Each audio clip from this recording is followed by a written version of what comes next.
တာဝရိနာထိုးလို့ဖောင်းတဲ့လုံမြအာကာဝေယံမူမြစ်ထက်ကမျိုးဝေယံ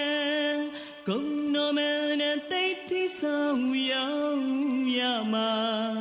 တိမ်မခုံငါတန်လိုက်စမ်းမောင်ဝေးတိုင်းအောင်